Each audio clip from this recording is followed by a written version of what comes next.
नमस्कार दोस्तों, इस सेशन में हम बात करेंगे RPSC assistant professor zoology interview के संदर्भ में।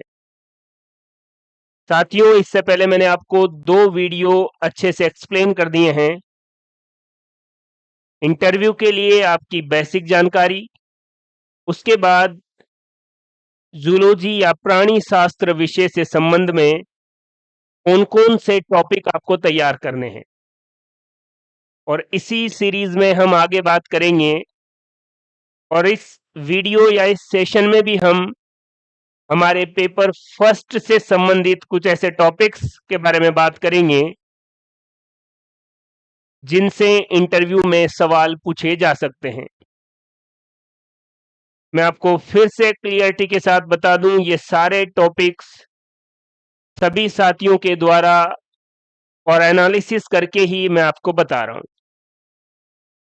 इनसे सवाल पूछे जाएंगे या नहीं पूछे जाएंगे, लेकिन इस बात के लिए मैं श्योर हूं कि अगर आपने इनको बेहतर तरीके से तैयार कर लिया तो फिर चीजें इनके आसपास ही रहने वाली है। और फिर मैं आपको कह रहा हूं, ये जो टॉपिक है इनको आप सिस्टमेटिक तरीके से तैयार कर लें। 2 या 3 वीडियो में जो टॉपिक बताऊं, एक पेपर के मुश्किल से अपन 3 ही रखेंगे, फिर नेक्स्ट सेकंड पेपर ले लेंगे, उसके भी 3 वीडियो में मैं आपको टॉपिक्स बता दूंगा। उसके बाद आपको खुद ब खुद आइडिया हो जाएगा। आइए शुरू करते हैं RPSC assistant professor zoology interview strategy. और मेरा नाम हेमराज गुर्जर है और मैं वर्तमान में असिस्टेंट प्रोफेसर जूलॉजी के पद पर कार्यरत हूं। अगर आपको व्हाट्सएप से संबंधित जानकारी चाहिए तो 9351047315 पर आप व्हाट्सएप ग्रुप या उससे संबंधित जो भी जानकारियां हैं आपको मिल जाएगी। हमारा सब्जेक्ट जूलॉजी, पेपर फर्स्ट के बारे में हम बात कर रहे हैं। सेलेक्टिव, सिस्टमैटिक और सिंपलेस्ट वे में जो कंटेंट इंटरव्यू के लिए आपको याद रखना चाहिए, तैयार करना चाहिए, उसके बारे में मैं आपको बता रहा हूं। देखिए, पहला टर्म है मेटामेरिज्म, जिसे वास्तविक खंडीभवन कहते हैं। इसका उद्व विकासीय महत्व या इवोल्यूशनरी सिग्निफिकेंस क्या है? जितने भी टॉपिक मैं आपको बताऊंगा, आप सबने रिटन एग्जाम बहुत अच्छे से तैयारी करके दिया है, इंटरव्यू के लिए आप क्वालिफाई हुए हैं। एक एक टॉपिक से आप भी सहमत होंगे कि हाँ सर, इन टॉपिक को अच्छे से तैयार करके जाना चाहिए। हाँ, ज्यादातर टॉपिक्स को देखकर आपको लगेगा कि ये सब मुझे आता है। फिर भी मेरी आपको यही सलाह है कि उस टॉपिक को अच्छे से लिखें, एक फिक्स ऑर्डर में चीजों को एडजस्ट करें और फिर किसी के सामने रिप्रेजेंट करें। फोन पर बात कर सकते हैं, आमने सामने बिठाकर बात कर सकते हैं। घर के ही किसी सदस्य को कह दें कि आप मेरे सामने बैठिए और ये सवाल पूछिए, मैं आपको बोलकर समझाता हूं। क्लियर है? दूसरा है टीनोफोरा और सिलेंट्रेटा से। टीनोफोरा को सिलेंट्रेटा से किन विशिष्ट लक्षणों के आधार पर अलग किया गया है? टीनोफोरा को सिलेंट्रेटा से कौन से स्पेशल कैरेक्टरिस्टिक्स है जिनकी वजह से अलग किया गया है? और ये 2 टर्म आपको टीनोफोरा के बारे में याद रखने चाहिए, बायरेडियल सिमेट्री और कॉम्प्लेट। आइए, अगला टॉपिक है types and function of water canal system, जो पोरीफेरा में पाए जाते हैं, और वाटर वैस्कुलर सिस्टम जो इकाइनोडर्मेटा में पाया जाता है। इन दोनों सिस्टम के टाइप्स और इन दोनों सिस्टम के फंक्शंस आपको अच्छे से याद होने चाहिए। इवोल्यूशन ऑफ यूरोजेनाइटल सिस्टम, मूत्रोजनन तंत्र का इवोल्यूशन कैसे हुआ, इसमें खासकर प्रोनेफ्रस, मीजोनेफ्रस और मेटानेफ्रस किडनी के बारे में। और इसी सिस्टम के इवोल्यूशन से जुड़े 2 पॉइंट है, एक है वुल्फियन डक्ट और एक है मुलेरियन डक्ट। और रिग्रेसिव मुलेरियन डक्ट ही सेमिनल वेसिकल बनाती है, शुक्राशय बनाती है। ये भी आपको याद रखना है। क्लियर है? तो इन सारे टॉपिक्स को आप अच्छे से कवर करेंगे और कंटेंट तैयार करेंगे। अडेप्टेशन किससे रिलेटेड? रेस्पिरेशन से रिलेटेड। किस में? एम्फीबिया में और रेप्टाइल्स में। और एम्फीबिया में भी खासकर फ्रोग के बारे में।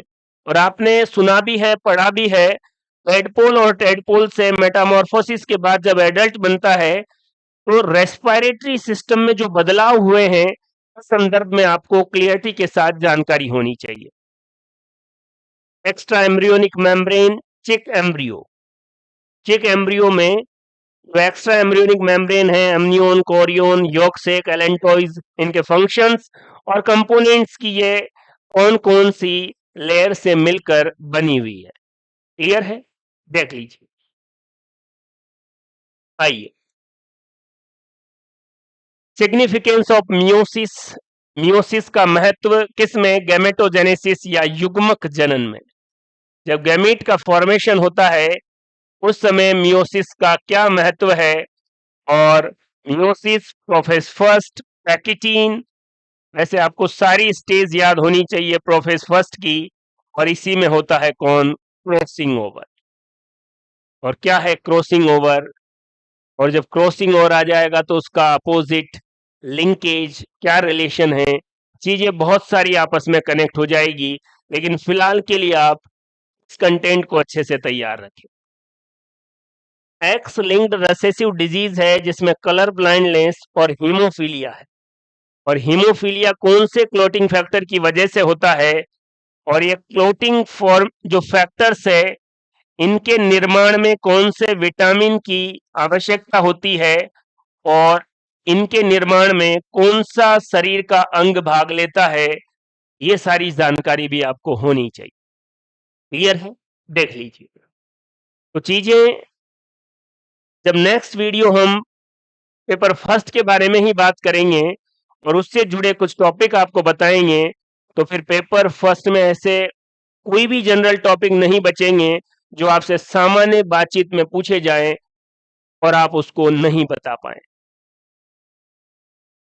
क्यूटीएल मैपिंग क्या है? ये थोड़ा अच्छा टर्म है, इसको आपको पढ़ना है।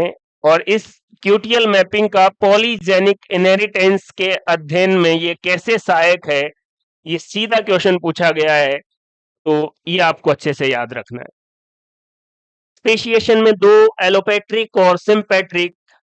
ज्योग्राफिकल आइसोलेशन की वजह से एलोपेट्रिक और रिप्रोडक्टिव आइसोलेशन की वजह से सिंपेट्रिक स्पेशिएशन या जाति उद्भवन होता है। इन दोनों को भी आप क्लियरिटी से याद रखेंगे। इवोल्यूशन ऑफ मैन भी आप याद रखेंगे। और वर्तमान में एक बुक है सैपियंस, पूरा नाम आप देख लेंगे, काफी चर्चित पुस्तक है, इस वजह से भी दिमाग में इवोल्यूशन ऑफ मैन आएगा। और दूसरा 1982 में प्रोस्टाग्लैंडिन पर कार्य किया बर्गस्ट्रोम ने और उनको नोबेल पुरस्कार मिला। इन बर्गस्ट्रोम के ही सुपुत्र है डॉक्टर स्वाते पेबो, जिन्हें 2022 का मेडिसिन और फिजियोलॉजी का नोबेल पुरस्कार मिला। इन्होंने मानव की एक नई स्पीसीज डेनिसो के बारे में बताया और इन्होंने कहा कि ये नियंडरथल मानव और होमोसेपियंस के बीच की कनेक्टिव लिंक है। और इस स्टडी के दौरान उन्होंने माइटोकॉन्ड्रिया के आधार पर एक्सपेरिमेंट किए। तो ये सारी बातें जो मैं आपको बोल रहा हूं उसके बारे में आप बहुत अच्छे से कंटेंट तैयार कर लेंगे। ये बहुत महत्वपूर्ण है, ये पूछा जाना चाहिए।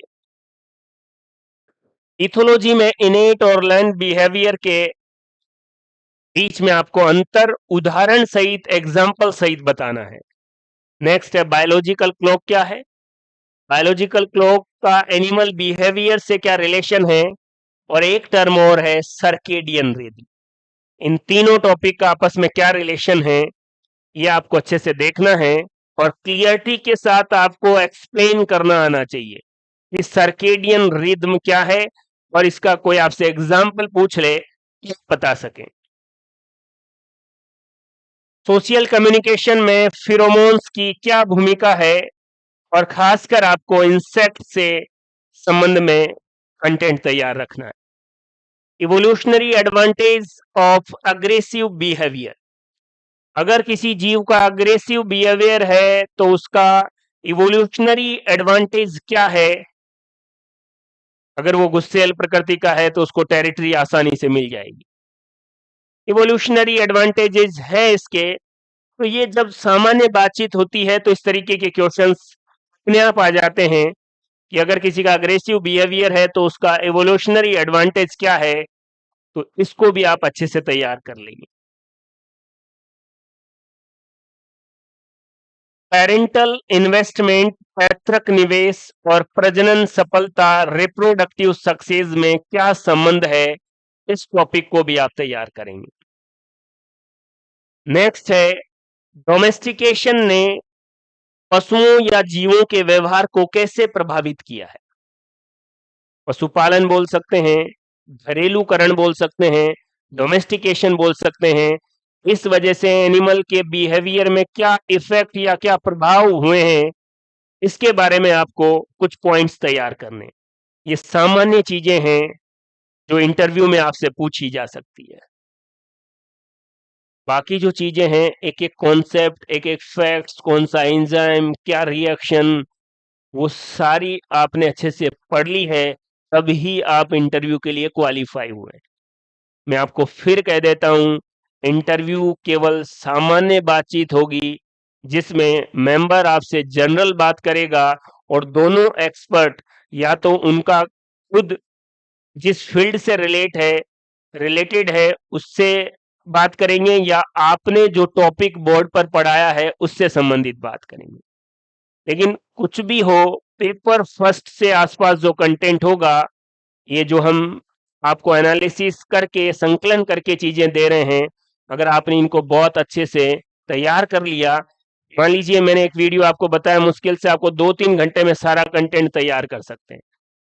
वीडियो में हम आपको कंटेंट ही बता रहे हैं, एक्सप्लेन और वो सारी बातें करेंगे तो फिर बहुत ज्यादा लंबा हो जाएगा। देखिए, तो ये था पेपर फर्स्ट से जुड़े इंटरव्यू बेस्ड कुछ महत्वपूर्ण कॉन्सेप्ट जो आपको समझने चाहिए। साथियों, द एचजी कॉन्सेप्ट, ये हमारा ऐप है। यहाँ पर असिस्टेंट प्रोफेसर जूलॉजी के लिए हमने टेस्ट सीरीज पिछली बार भी चलाई थी और इस बार भी चला रहे हैं। आने वाले एग्जाम के लिए जो टेस्ट सीरीज है असिस्टेंट प्रोफेसर जूलॉजी के लिए, जिसमें पेपर फर्स्ट और सेकंड दोनों कंप्लीट कर दिए हैं। अगर आपके जानकार या कोई साथी जो इस टेस्ट सीरीज से जुड़ना चाहता है, वो जुड़ सकता है। पुराने टेस्ट पेपर भी वो दे सकता है और कितनी भी बार, मल्टीपल अटेम्प्ट से कितनी भी बार दे सकते हैं और अपनी तैयारी को और बेहतरीन कर सकता है। फर्स्ट ग्रेड बायोलॉजी की प्रिपरेशन करने वाले कोई साथी हो तो first grade biology means the Hg concept. हमारा मेन पर्पज यही है कि राजस्थान में लोगों को अगर फर्स्ट ग्रेड बायोलॉजी की प्रिपरेशन करनी हो तो सीधा प्ले स्टोर पर जाएं, द एचजी कॉन्सेप्ट टाइप करें और एक बेहतरीन ऐप, बेहतरीन कोर्स के साथ अपनी तैयारी शुरू करें। तो फर्स्ट ग्रेड बायोलॉजी के लिए हमने पूरा बेहतरीन कंटेंट तैयार कर रखा है और पिछली वैकेंसी में भी द बेस्ट परफॉर्मेंस रही है और वो हमारे स्टूडेंट बताएंगे और धीरे धीरे आपको भी पता लगी जाएगा। Collective, systematic and simplest way में तैयार कंटेंट। इसके अलावा हम general science, L2 science, lab assistant, first grade की जो जनरल साइंस है उसके संबंध में भी आप इस ऐप पर कंटेंट ले सकते हैं। देखिए, रही बात इंटरव्यू की, तो आपको टॉपिक मैंने आपको बता दिए हैं, उनको पढ़ना है, उनके नोट्स बनाने हैं, एक पर्टिकुलर ऑर्डर जिसमें आपको बोलना है वो तैयार करना है, रिप्रेजेंट करना है अच्छे से। तैयारी, प्रिपरेशन, यही है सब्जेक्ट की। सेलेक्टेड टॉपिक मैंने आपको बताए हैं जो जनरल टॉक और कनेक्टिविटी से जुड़े हुए हैं और ये आप सब भी प्रत्येक टॉपिक जो भी मैंने आपको बताया है उससे आप भी सहमत होंगे कि हाँ सर, इस तरीके की बातें की जाएगी। क्लियर है? और मैं फिर कह रहा हूं, मान लो कोई ऐसा फैक्ट, ऐसी जानकारी आपसे पूछ ली गई तो बिल्कुल, अगर आपको नहीं आता है, मना कर दीजिए कि सॉरी सर, सॉरी मैम, इसके बारे में मुझे पता नहीं है। आप कितनी भी बार सॉरी मैम कहिए, सॉरी सर कहिए, कोई प्रॉब्लम नहीं है। आपको सहज, सरल और ईमानदार, आपको जो चीज आती है उसको क्लियरिटी से बताना है।